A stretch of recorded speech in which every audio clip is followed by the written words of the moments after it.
청년분들에게는 오늘 이 자리에서 처음으로 인사를 드리는 것 같습니다. 예, 최정훈 목사라고 하고요.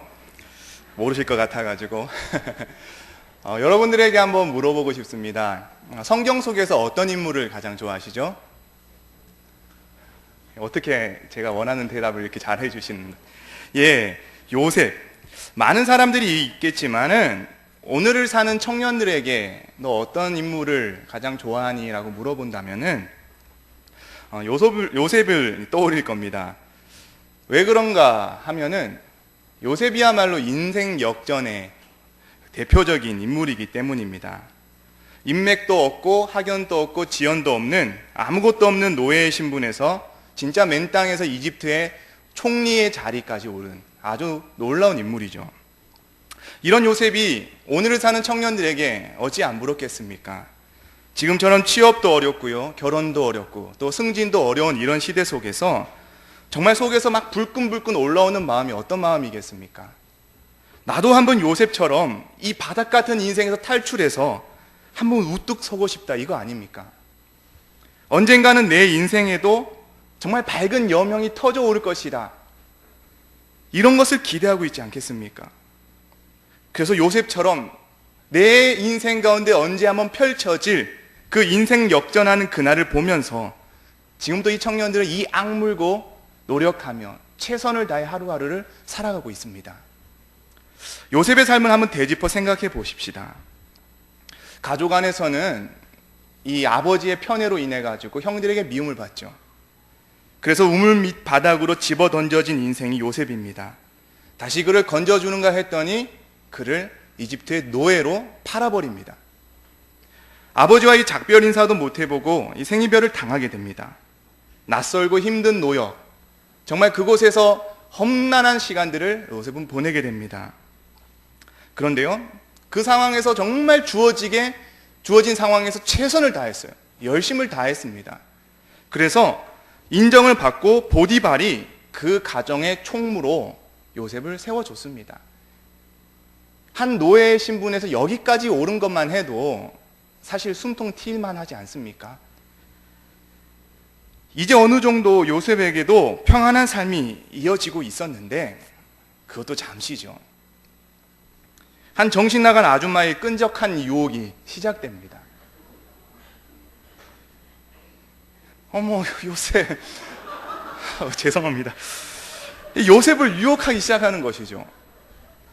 남자 형제들이요, 이 아줌마의 유혹쯤이야 라고 이렇게 생각하기 쉬운데 이게 사실 보통 유혹이 아닙니다.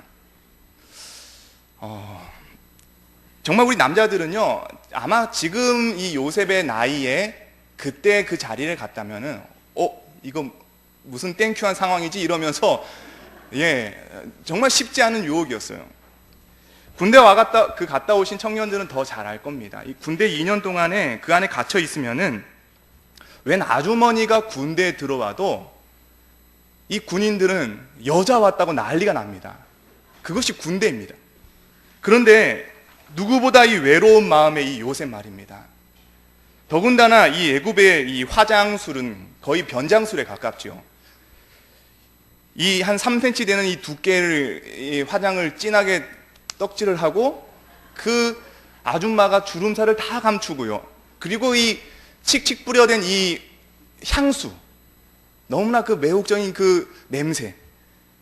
그래서 유혹하려고 작정하고 덤벼드는 그 아줌마의 유혹은 정말 이 혈기왕성한 요셉으로서는 뿌리치기가 너무나 많이 힘든 유혹이었습니다.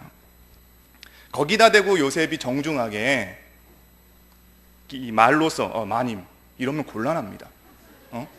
이러면 안 되신다니까요. 이렇게 했다가는 이 100% 정말 요셉도 그 아찔한 향수 냄새와 이 착시 현상으로 인해 가지고 100% 그 이성이 무너졌을지도 모릅니다. 그래서 요셉이 한 선택이 무엇이죠? 방법이 없어요. 옷 늘어지고 있는 그 아줌마의 유혹을 뿌리치고 냅다 도망쳐 버리는 것밖에 없어요. 이게 정말 지혜로운 방법입니다. 우리 남자들 그런 상황이 찾아오면은 도망 나오기를 강력하게 축원합니다. 정말 남자로서 정말 대단한 요셉입니다. 그 정도로 대단한 요셉인데 하나님은 그 인생을 그 순간 바로 쫙 펴주시지 아니하시고 그 인생이 지금 더 꼬여가고 있습니다. 어떤 일이 일어나죠? 말 그대로 갑의 횡포입니다. 갑의 횡포. 대꾸 하나 못하고 억울하게 누명 씌워져서 강간미수범으로 또 감옥 안에 들어가게 되는 것이죠. 그의 인생을 한번 살펴보십시오. 우물의 바닥에서 애굽의 노예로, 애굽의 노예에서 지금은 감옥 안에 죄수의 신분으로 계속해서 인생이 정직하게 살면은, 성실하게 살면은, 노력해서 살면은, 하나님 의지하고 살면은 그 인생이 좀 잘 나가는 것 같은데, 잘 나가야 될 것 같은데 오히려 그의 인생은 지금 자꾸만 바닥으로 떨어지고 있다는 겁니다. 이런 모습이 오늘을 사는 우리 세상의 한 부분인 것 같습니다. 한 모습인 것 같아요. 갑의 횡포 말입니다. 정말 이상하게요, 우리는 땀 흘리고 수고하고 노력하면은 그에 맞게 우리 손 안에 충분한 것들이 지어져야 되는데 정말 이 모래알 집은 것처럼 다 흘러나갈 거 없어요. 쥐꼬리 많은 것만 우리 손에 집어지고 있습니다. 힘없고 돈 없는 사람들은 오히려 갑에 의해서 더욱더 억울하고 비참하게 짓밟힌 당합니다. 세상의 사회 이 기득권자들은, 가진 자들은 가만히 있어도 이상하게 저절로 그 돈을 가져옵니다. 이미 많은 것을 소유했고 이미 높은 자리에 앉아 있어요. 그러면 그것을 가난한 자들에게 나눠주면 함께 행복한 세상이 될 것 같은데 그렇지 못합니다. 부조리한 세상 속에서 오히려 가진 자들이, 이 갑들이 정말 횡포 아닌 그 횡포가 심하게 지금 이어지고 있습니다. 너무나 억울한데요. 이런 세상 속에 사는 게 너무나 답답한데요. 해결할 방법이 없어요. 한 가지 방법이 있다면 뭡니까? 내가 그 갑의 자리에 올라가는 것밖에 없습니다. 세상은 사회적 약자에게 늘 이렇게 말합니다. 억울하면은 네가 갑하던가. 그래서 지금 우리 이 을인 사람들의 세계 속에서 어떤 싸움이 일어나고 있습니까? 이 밑에서는 지금도 신분 상승을 위해서 갑의 자리에 올라가기 위해서 얼마 남지 않은 그 자리를 넘보려고 정말 팍 터지게 싸움을 하고 있습니다. 옛날부터요, 이 신분 상승, 그 길을 진입하는 방법이 세 가지 방법이 있다고 하더라고요. 첫 번째가 뭐냐면은 교육과 시험을 통해 가지고 우리의 인생이 역전이 됩니다. 그래서 옛날에는 과거 제도가 있었죠. 장원급제 같은 거. 그래서 평민이 귀족이 됩니다. 오늘날은 어떤 비슷한 일이 있습니까? 고시요. 사법고시, 행정고시, 외무고시, 공무원 시험, 임용시험. 이런 시험을 통해서 어떻게든 내 삶의 인생 역전을 꿈꿔봅니다. 두 번째는 어떤 것이 있을까요? 결혼을 통한 신분 상승이 있습니다. 평민이 어느 날 갑자기 갑부집 따님을 만나거나 대기업의 어떤 도련님을 만나거나, 그래서 자매들 이 자신 없고 힘들면은 사우디아라비아 왕자님 꼬시면 되는 거예요. 요즘에 신데렐라 이 드라마가 유행하는 이유도 그런 이유입니다. 정말 나도 신분 상승하고 싶은데, 내 인생 펴고 싶은데 방법이 없어요. 그런데 드라마에 보니까는 정말 가진 것 없고 지식도 없는데 돈 많은 어떤 남자하고 잘 돼가지고 그 인생이 펴지는 거. 아, 나도 저런 삶이 이어졌으면 좋겠다. 내 삶에 저런 멋진 백마탄 남자 안 나타나나? 이런 것을 꿈꾼다는 것이죠. 마지막 세 번째가 어떤 것이냐면, 전쟁이나 이 국난이 일어날 때에 이 국가 안에 혁혁한 공을 세우는 사람들에게 이런 어떤 신분 상승의 기회가 주어집니다. 이순신 장군처럼요, 신에게는 아직 12척의 배가 있어. 공부하기 힘들면 너무 쉽습니다. 12척 배 가지고 나가시면 됩니다.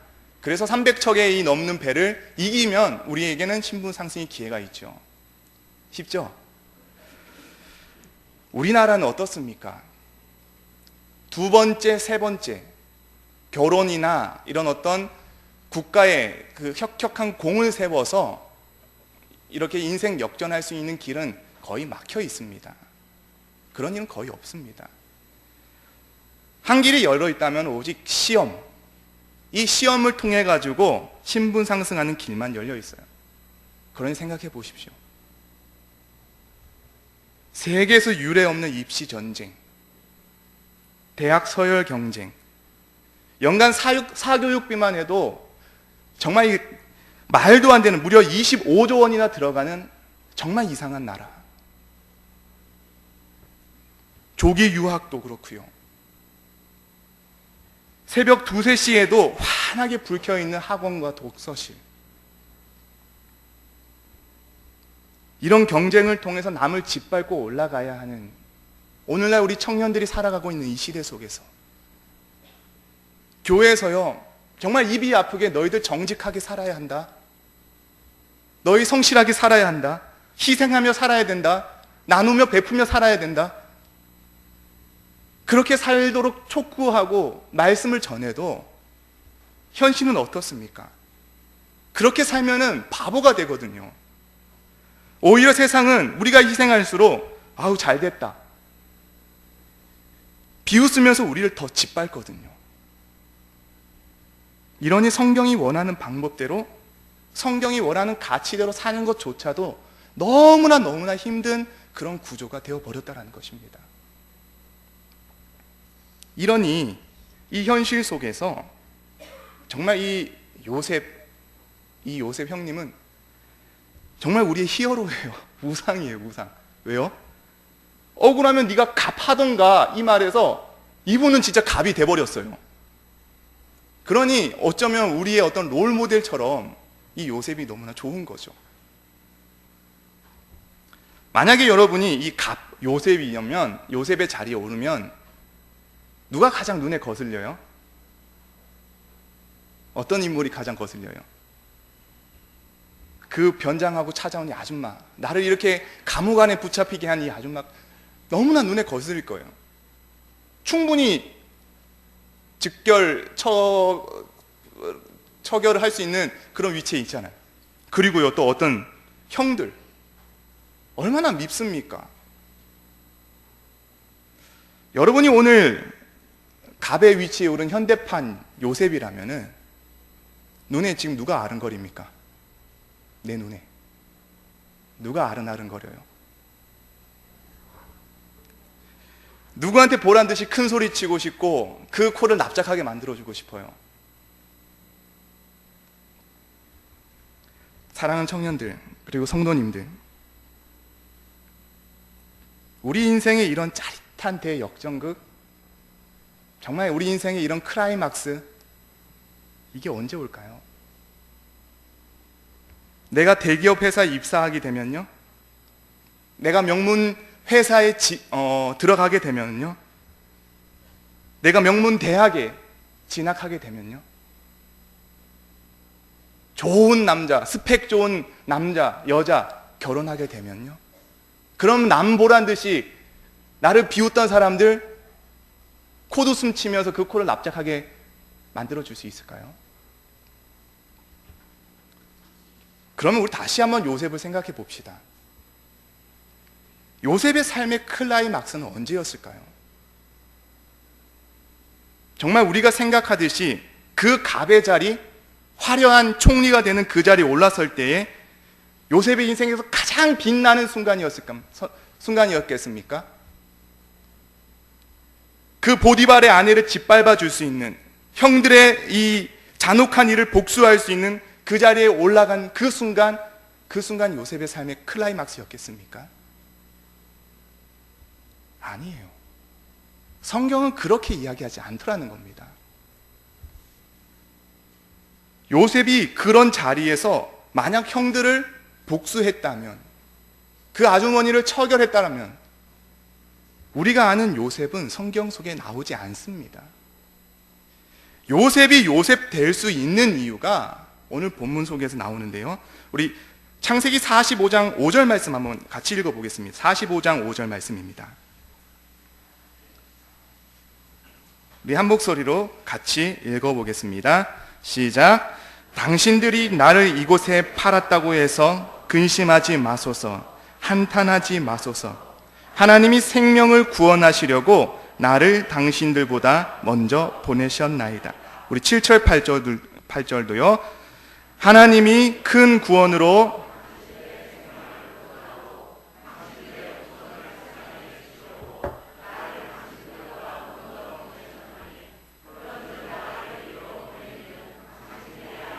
하나님이시라.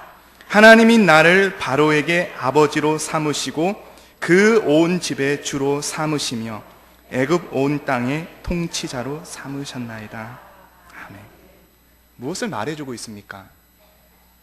요셉의 인생의 클라이막스, 그 인생의 절정은 형들의 코를 납작하게 만들 수 있는 그 순간이 아니라는 겁니다. 오히려 형들을 만났을 때에 요셉이 무엇을 깨닫습니까? 아, 이거구나. 하나님이 바로 이때를 위해서 나를 이 자리에 세워주셨구나. 내가 생명의 부양자가 되어서 이 가족과 우리 민족을 살리게 하시기 위해서 이때를 위해서 형들에게 버림받게 하셨고, 이때를 위해서 감옥에 가게 하셨고, 이때를 위해서 나를 수많은 눈물과 고통과 인내의 시간을 갖고 걸어오게 하셨구나. 요셉의 인생의 클라이막스는요, 그 총리의 자리에 올라선 순간이 아니라 하나님의 사명으로요, 그 총리의 자리가 다시 해석되어지는 그 순간입니다. 이것이 오늘 말씀을 통해서 우리에게 주시는 첫 번째 교훈입니다. 한번 따라해 볼까요? 인생은 하나님의 관점으로 해석돼야 한다. 오늘 우리 담임 목사님 또 오전에 이 부분에서 얼마나 강조를 많이 하셨습니까? 이 말이 바꿔 말하면 무엇입니까? 세상에 우리에게 요구하는 이 세상의 기준은 뭡니까? 좋은 대학 가고 좋은 직장 가고 남들이 알아주는 그런 높은 위치에 올라가야지 그것이 너의 성공한 인생이다라고 우리를 평가해 줍니다.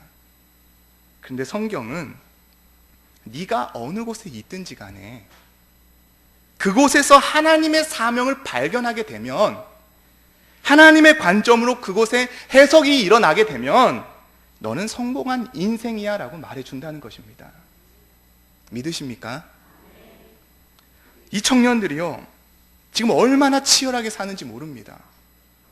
밤잠 설쳐가며 공부하고요, 자기 전공 살려서 준비하고 취업을 준비하고 있는데 이 길이 하늘의 별 따기보다 어렵습니다. 기껏해서 준비해가지고 어느 자리에 취직을 하면은 세상의 시선은 너무나 따갑습니다. 겨우 거기야? 너 겨우 이 수준이야? 그것밖에 못해? 너무나 사람들이 우습게 보는 것 같아서 대놓고 자랑스럽게 이야기도 못해요. 이런 친구들에게 우리는 무엇을 말해줘야 합니까? 회사의 간판, 대학의 네임밸류가 너희들의 가치를 판단하는 것이 아니다. 실망하지 마라. 분명히 하나님은 무슨 뜻이 있으셔서 너를 그곳에 보내셨다. 하나님이 너를 통해 반드시 하실 일이 있기 때문에 그곳에 너를 보내신 것이다. 너는 그런 사명 가진 아이다. 우리가 그들을 하나님의 눈으로 해석해 줘야 되지 않겠습니까? 우리도 똑같이 그들을 향하여서 우리가 원하는 좋은 직장, 좋은 대학, 거기 못 들어갔다고 그들의 인생을 그렇게 평가절하할 수가 없지 않습니까? 내가 있는 그 자리요, 그 자리가 어떤 자리든지 나를 이 자리로 부르신 하나님의 관점으로 해석되어진다면 그 자리가 바로 영적인 요셉의 총리의 자리입니다. 그러면요, 우리 삶이 왜 안 바뀌어지겠습니까? 내가 들어있는 그곳에서 내 삶이 왜 안 바뀌어지겠어요? 하나님의 사명 가지고 그 직장에 들어갔는데 남들이 알아주든 알아주지 않든 나는 그 사명 가지고 그곳에 들어왔어요. 내게 맡겨주신 하나님의 특별한 임무를 가지고 그 미션을 수행하기 위해서 내가 이곳에 들어왔다는 거예요. 어떻게 남들하고 똑같이 생활하겠습니까? 어떻게 대충 때우면서 직장 생활 하겠습니까? 내가 여기 오래 있을 것 아니야. 조금만 몸담다가 나 여기 나갈 거야. 그 마음하고 잠시 머물러 있더라 할지라도 하나님의 분명한 목적과 사명과 이곳에서 나에게 향하신 하나님의 뜻이 있기 때문에 하나님이 나를 이곳에 보내셨어라고 믿고 그것에 들어온다면 작은 행동거지 하나하나가 왜 안 바뀌어지겠습니까?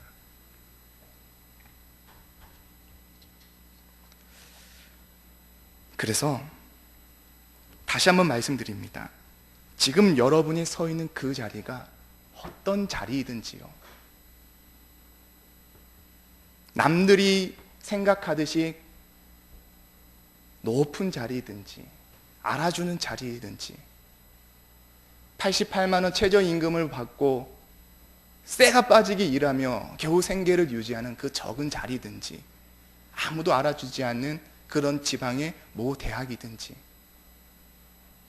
그것이 상관이 있는 것이 아니라 그 자리가 하나님의 사명으로 해석되어진다면, 나를 그곳에 보내신 하나님의 부르심의 목적이 있다, 나는 성적에 맞춰서 겨우 여기에 들어온 존재가 아니다, 나는 하나님의 귀한 사명과 임무 가지고 이 자리에 들어왔다, 이 가치관 가지고 하나님의 자녀다운 당당함 가지고 그 자리에 들어온다면 그 자리가 요셉의 총리 자리입니다. 두 번째, 우리에게 주시는 교훈이 있습니다. 세상은 스펙을 쌓기 위해 우리를 여러 가지로 준비를 시키지만 하나님은 사명의 사람 만들기 위해 우리를 준비해 나가십니다. 요셉에게 있어서 이 사명의 사람으로 준비되는 시간은 어디였을까요? 우리 청년들, 어디였을까요? 감옥 안입니다. 너무나 신기합니다. 한창 이 정치계나 행정계, 법조계 현장에 들어가서 경쟁하고 그러면서 이 스펙을 쌓아가도 모자랄 그때예요. 그런데 이 아까운 시간을 지금 요셉은 감옥 안에서 썩고 있어요. 이것이 사명을 만드는, 사명의 사람 만드는 이 준비하는 시간이라니 너무나 신기합니다. 그런데 하나님은 이렇게 일하시더라고요. 하나님은 이 사명 감당하는 요셉에게 이 감옥만큼 적절한 데가 없다라고 말합니다. 사랑하는 청년들, 그리고 우리 성도님들, 우리 인생에서 한창 현장에서 빛을 발해야 할 때인데 지금 내 삶에 이렇게 허비하고 있다라고 생각되는 그 시간이 있습니까? 사는 것이 감옥같이 이 시간들이 아깝게 낭비되고 있다라는 그 생각이 드는 시점이 있으십니까? 다시 한번 생각하십시오. 지금 이 자리는 사명의 사람 만들기 위해 하나님께서 준비하고 계시는 시간일 줄 믿습니다. 39장 우리 20절 말씀 한번 같이 읽어보겠습니다. 39장 20절 우리 한 목소리로 같이 읽어보겠습니다. 시작.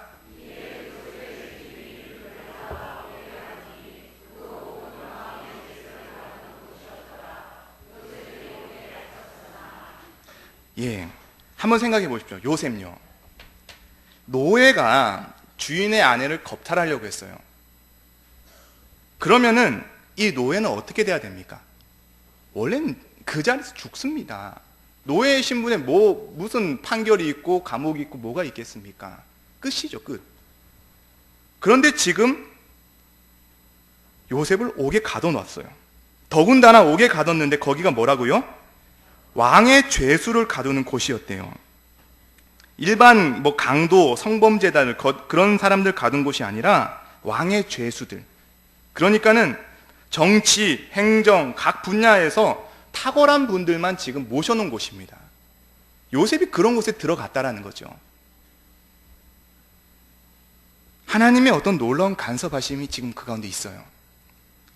뿐만 아니라 그곳에서 이 요셉에게 어떤 은혜가 있었냐면은 22절 말씀 보시면 간수장의 옥중 죄수를 다 요셉의 손에 맡김으로 그 재반 사물을 요셉이 처리하고 감옥 안에서 이 결박당해가지고 막 꼼짝달싹 할 수 없는 게 아니라 자기가 이 왕의 죄수들을 다 돌보면서 이야기도 하고 그 사람 말도 들어주기도 하고 자연스러운 교제가 일어나더라는 것이에요. 왕의 죄수들하고 이야기를 하니까 어떤 이야기를 나눴겠어요? 예, 그거예요. 이집트의 정치에 대해서, 경제에 대해서, 법에 대해서, 행정에 대해서 이것을 간접적으로 듣고 배우는 기회가 그 2년의 이 감옥 안의 생활 속에서 있었던 거죠. 그래서 어떤 곳에서 배우는 것보다 속성으로 더 자세하고 확실하게 배웁니다. 훗날에 이 시간을 지나고 이집트의 총리가 되었을 때에 요셉이 배워야 할 것들을 이 2년의 감옥 안에서 속성으로 하나님이 배우게 하셨다는 거예요. 남자들에게 있어서 이 시간은 어떤 시간일까요? 지우고 싶은 시간, 피하고 싶은 시간, 이 군대라는 시간입니다. 요즘에는 어떤 방법을 써가지고도 이 군대를 면제받고 싶은데요, 저 역시도 그랬습니다. 어떻게 하면 이 군대를 면제받을까 고민하다가 너무 건강해서 방법이 없었어요. 그래서 안 되겠다, 난 편하게 군생활을 해야 되겠다 해가지고 지원한 곳이 공군입니다. 이 남자들 세계에서는 이 공군 갔다 왔다 하면은 거기도 군대냐고 막 두고두고 욕을 합니다. 지금도 쳐주지도 않아요. 그래서 자기들은 뭐라 하든 저는 역시 이 군대는 군대인지라 너무나 힘들었거든요. 이 중에 공군 나오신 분 있어요? 아유, 여기는 없는 것 같은데, 예, 이분들은 우습게 여기면 안 됩니다. 예. 제가 2년 동안에 이 맡은 보직이 뭐였겠어요? 공군에서 고생 많이 했는데, 예? 행정병이었습니다. 저기 누가 비웃었는데요.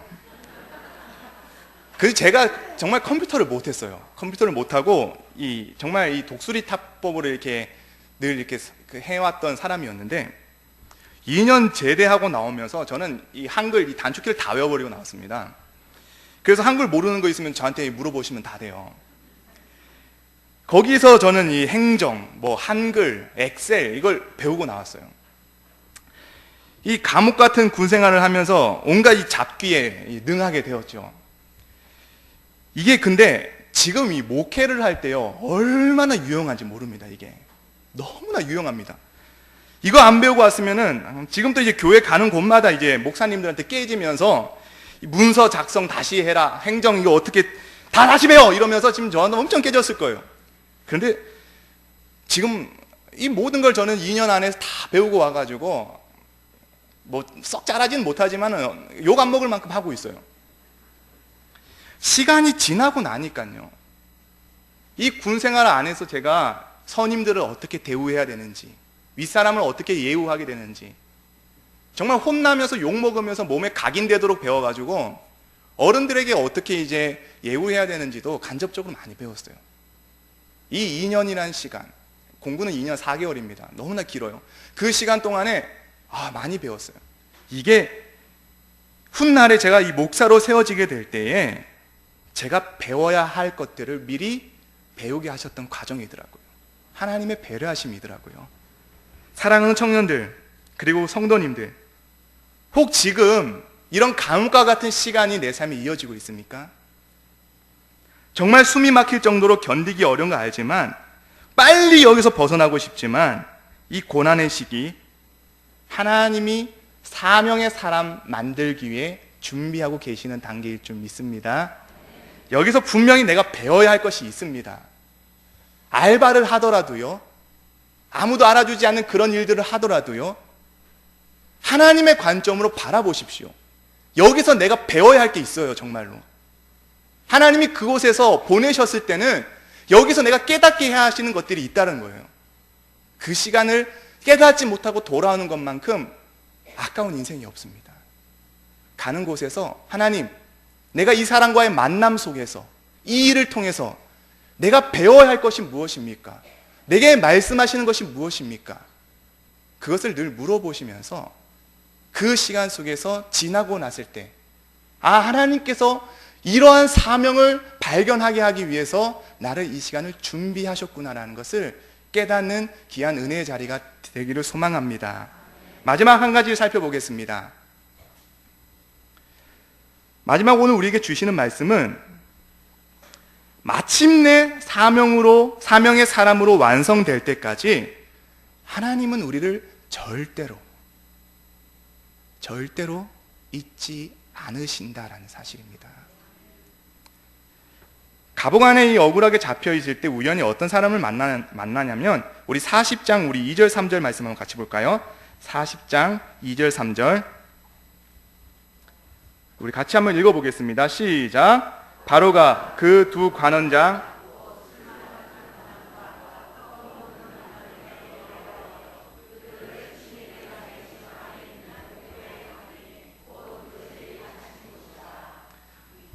거기서 우연히 술 관원장과 떡 그 관원장을 이제 만나게 되는데 지금 3절에 이들이 어디에 갇혔다고 설명하고 있죠? 친위 대장의 집안에 있는 옥에 가두니 곧 요셉이 갇힌 곳이라. 지금 3절에 의도적으로 무엇을 강조하고 있는지 눈치챘습니까? 그들을 옥에 가뒀는데요, 그 옥에 지금 누가 있다고요? 그 옥에 지금 요셉이 있다라는 것을 지금 성경은 강조하고 있습니다. 무엇을 알 수 있냐면은 이 만남이 우연한 만남이 아니라 하나님의 섭리 속에 지금 이 만남이 진행되고 있다는 것을 우리는 알 수가 있습니다. 요셉이 꿈을 해석해 주죠.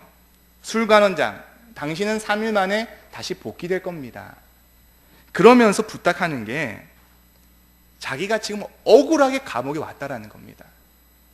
억울하게 갇혀 있으니까 당신 복직하면 잊지 말고 바로한테 잘 말해줘가지고 나 좀 여기서 데리고 나가주시오, 이렇게 부탁을 합니다. 그러니까 술관원장이 내가 나가기만 하면은 뭔들 못 해주겠냐, 약속 한마 이러면서 약속을 딱 했는데 요셉이 얼마나 가슴 부풀었겠어요. 이제 곧 나가겠구나. 하루가 지나고 이틀이 지나고 한 달, 두 달, 캄캄 무소식인 겁니다. 우리 23절 말씀 한번 보겠습니다. 어떻게 된 일입니까? 23절 시작.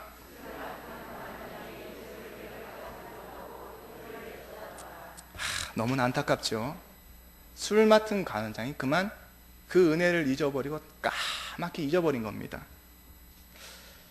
요셉을 기억하지 못하고 또 잊어버렸고, 지금 이것을 두 번이나 지금 강조해서 거듭 쓰고 있습니다. 그를 기억하지 못하고 잊어버리고.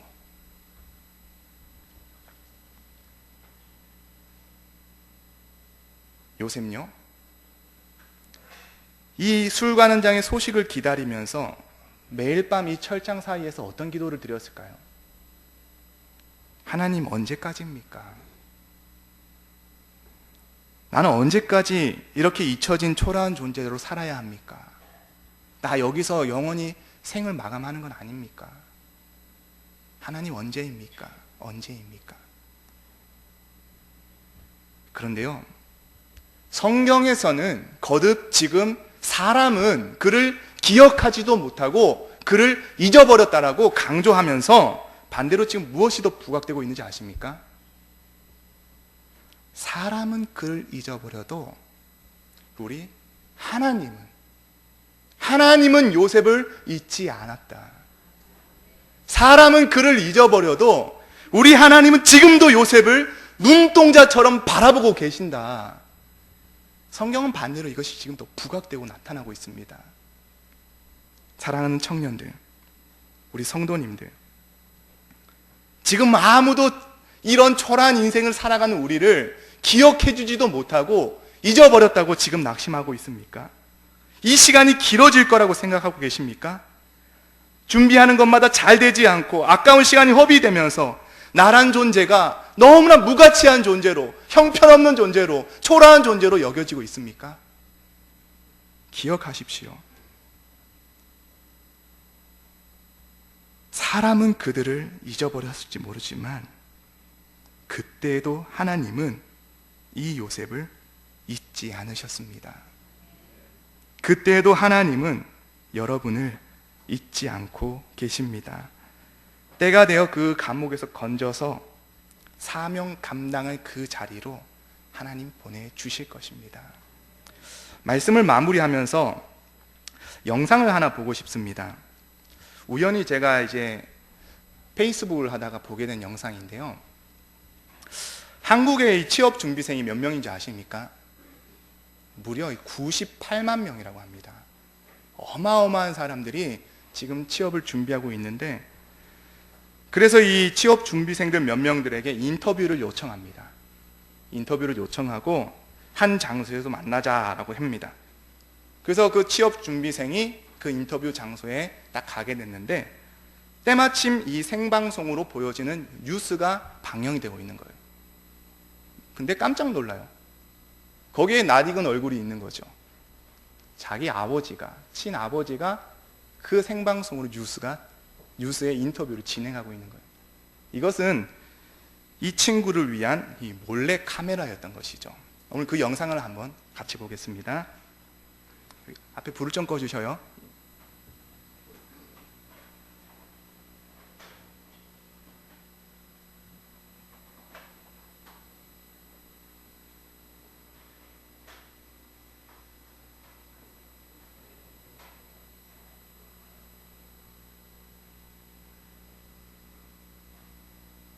확신이 안 들 때가 왜 토익 900 막 이렇게 필요한지 모르겠고 어떤 방향으로 가야 될지 아직 정확히 몰라서 좀 많이 걱정돼요.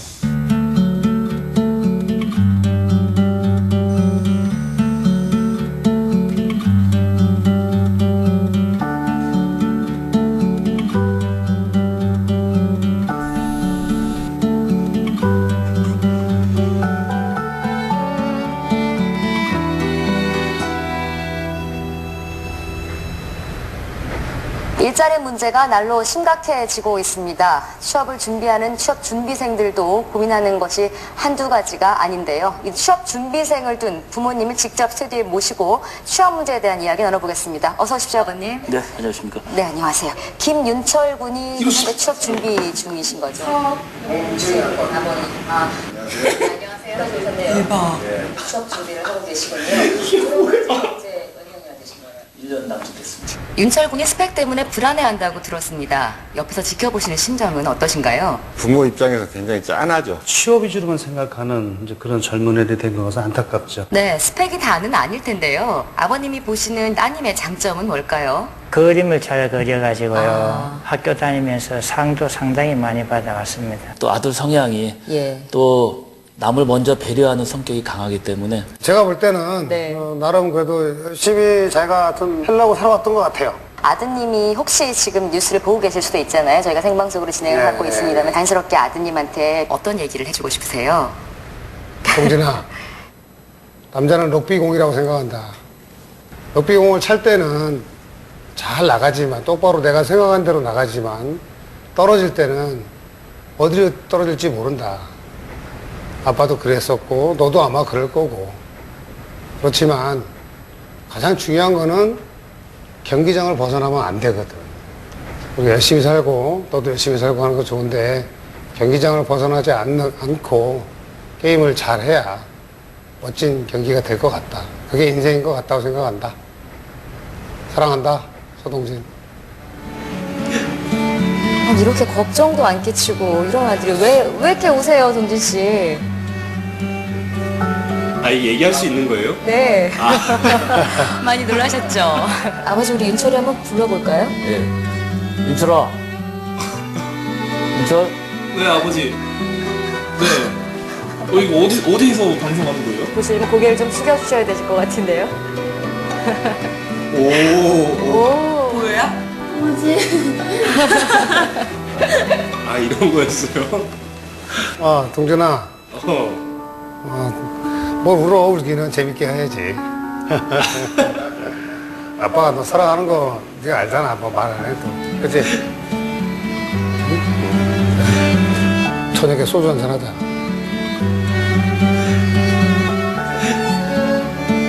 정직하면 이 세상은 꼭 지혜한테 보답한단다. 우리 딸 잘할 거야. 네 꿈을 펼 수 있도록 아빠가 적극 밀어줄게. 걱정하지 마. 아들 화이팅 해. 화이팅. 파이팅.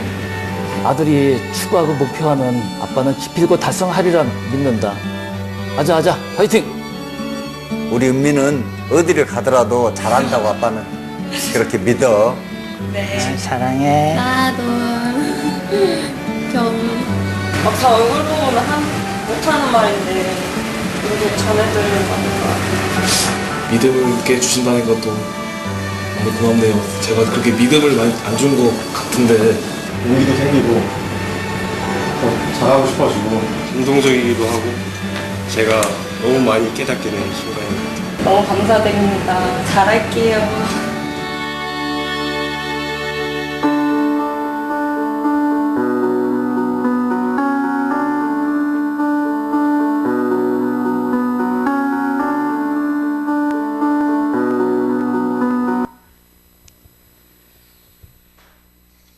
예. 말씀을 이제 마무리하겠습니다. 이 영상을 보면서 정말 우리 취업 준비생들 그리고 힘겹게 살아가고 있는 오늘날 이 청년들 그리고 사랑하는 성도님들에게도 세상은 우리의 스펙을 따지고 우리의 조건을 보고 거기에 등급을 매기고 우리의 가치를 평가합니다. 그런데 마지막에 나온 이 말처럼 중요한 것은 스펙이 아니라 당신입니다.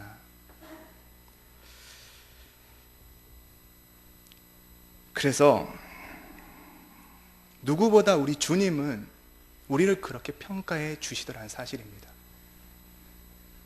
세상은 우리의 학력과 라이센스와 스펙을 보면서 우리를 평가해 주지만 나를 나되게 만들어 주시는 것은 세상 사람이 볼 수 없는 나의 진가를 알아주고 나를 여전히 믿어주시고 기다려주시고 너는 마침내 내가 너에게 준 그 사명 감당해낼 아이인 줄 나는 믿고 있어.